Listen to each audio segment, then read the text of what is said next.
the weight force, then you have something rise. And that's what's special about helium.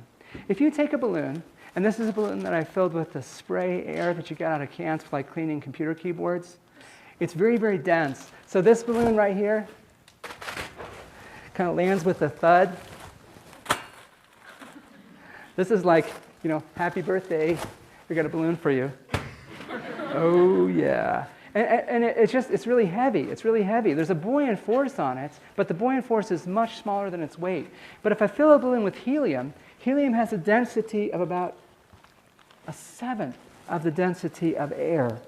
And so as a consequence, here's what happens. As I blow this balloon up with helium, it displaces air, and you can watch that. The balloon gets bigger, and as the balloon's getting bigger, it's pushing back more and more air. Displacement is going up, up, up. There's a buoyant force on it. And the buoyant force is just determined by how much air it's pushing aside. And it pushes aside a fair amount of air.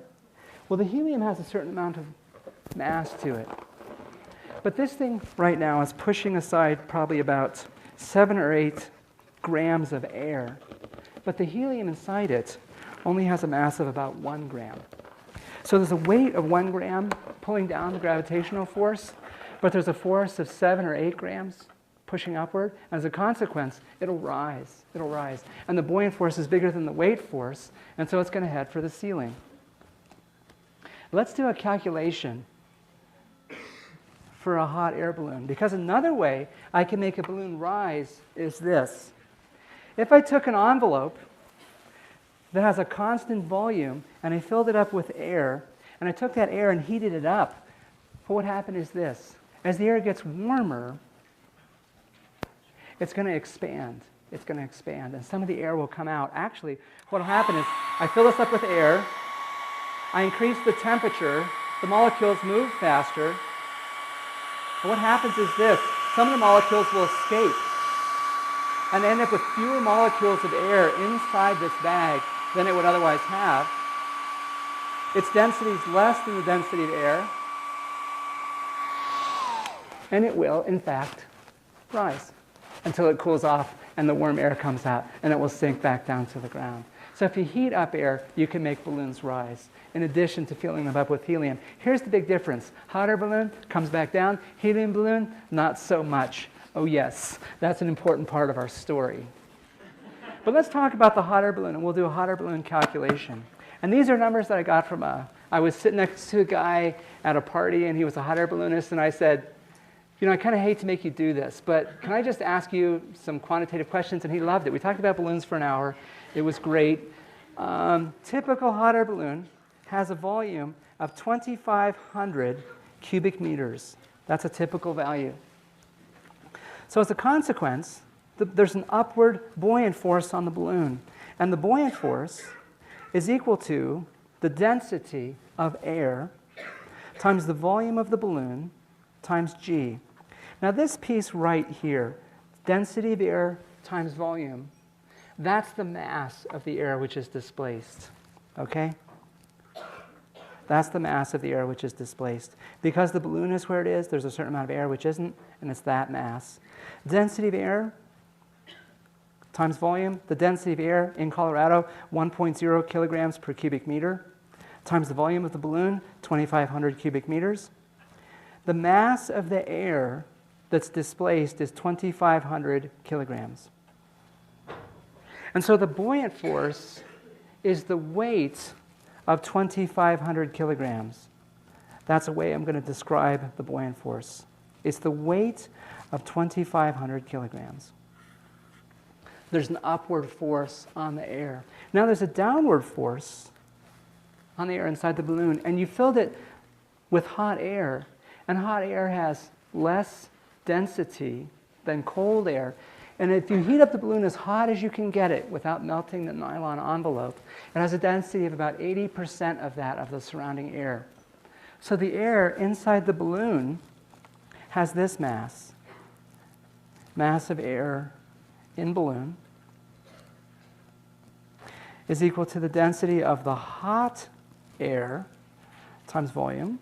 The density of the hot air is 0.80 kilograms per cubic meter. Volume, 2,500 cubic meters. And so I end up with 2,000 kilograms is the mass of air in the balloon. And so as a gravitational force, the weight of the air inside the balloon is equal to the weight of 2,000 kilograms. The buoyant force is equal to the weight of 2,500 kilograms. So if you have this hot air balloon, how much mass could it lift off the ground? 500 kilograms. Because if the buoyant force is equal to the weight force, it's just going to like hover there. 499 kilograms, and it's going to go up because the buoyant force will be bigger than the weight force.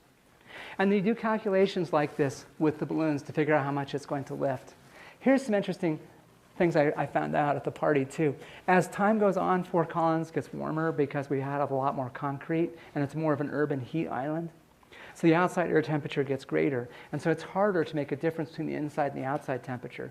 The other thing that's happened over the past 20 years that he's been doing this is Americans are getting bigger. And so as a consequence, hotter air, heavier passengers, he's had to get a bigger balloon in order to continue to do this, interestingly. But I want to bring up one more point about this. I actually got a chance to ride in a hot air balloon. That's something that the Little Shop of Physics did. So we're riding in this balloon, and when the balloon's coming back down to the ground, the air inside it has cooled off. But it's kind of like settling down very, very slowly. The buoyant force is approximately equal to the weight force. What's the mass of the balloon plus everything it's carrying? How much is the mass of the whole system?